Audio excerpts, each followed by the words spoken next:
തമിഴ്നാട് നിയമസഭാ തെരഞ്ഞെടുപ്പിന് മുന്നോടിയായി പുതിയ രാഷ്ട്രീയ പാർട്ടി രൂപീകരിക്കുമെന്ന സൂചന നൽകി മുൻ അണ്ണാ DMK നേതാവും ജയലളിതയുടെ വിശ്വസ്തയുമായിരുന്ന VK ശശികല രംഗത്ത്. അന്തരിച്ച മുൻ മുഖ്യമന്ത്രി ജയലളിതയുടെ ജന്മദിനത്തോടനുബന്ധിച്ച് നടന്ന ചടങ്ങിലാണ് തമിഴ് രാഷ്ട്രീയത്തിൽ വലിയ ചർച്ചകൾക്ക് വഴിവെക്കുന്ന പ്രഖ്യാപനം ശശികല നടത്തിയത്.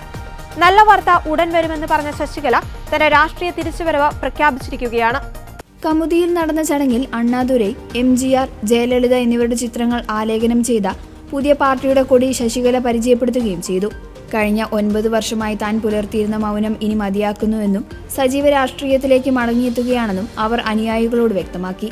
പാർട്ടിയുടെ ഔദ്യോഗിക പേര് ഇതുവരെ പ്രഖ്യാപിച്ചിട്ടില്ലെങ്കിലും രാഷ്ട്രീയ പ്രവേശനത്തിന്റെ വ്യക്തമായ സൂചനയാണ് ഈ നീക്കമെന്ന് വിലയിരുത്തപ്പെടുന്നു. അനധികൃത സ്വത്ത് സമ്പാദന കേസിൽ ശിക്ഷിക്കപ്പെട്ടതിനെ തുടർന്നാണ് ശശികലയെ അണ്ണാ DMKയിൽ നിന്ന് പുറത്താക്കിയത്. മുൻപ് പാർട്ടിയുടെ ആക്ടിംഗ് ജനറൽ സെക്രട്ടറിയായി അവർ പ്രവർത്തിച്ചിരുന്നു. തന്നെ തഴഞ്ഞ എടപ്പാടി പളനിസ്വാമിക്കെതിരെ രൂക്ഷമായ വിമർശനമാണ് ശശികല ഉയർത്തുന്നത്. മുഖ്യമന്ത്രി MK സ്റ്റാലിൻ നയിക്കുന്ന DMK സഖ്യവും BJP അണ്ണാ DMK സഖ്യവും തമ്മിലുള്ള പ്രധാന പോരാട്ടത്തിനാണ് ഇത്തവണ തമിഴ്നാട് സാക്ഷ്യം വഹിക്കാൻ പോകുന്നത്. ഇതിനു പുറമെ സൂപ്പർ താരം വിജയ് തന്റെ പാർട്ടിയായ തമിഴക വെട്രി കഴകവുമായി രംഗത്തുള്ളത് തമിഴ്നാട്ടിൽ ത്രികോണ പോരാട്ടത്തിനാണ് കളമൊരുക്കുന്നത്. ഇതിനിടയിലേക്കാണ് ശശികലയുടെ പുതിയ പാർട്ടിയുടെ കടന്നുവരവ്. അണ്ണാ DMKയുടെ വോട്ടുകൾ ചോരാൻ ശശികലയുടെ സാന്നിധ്യം കാരണമാകുമെന്നാണ് രാഷ്ട്രീയ നിരീക്ഷകർ കരുതുന്നത്.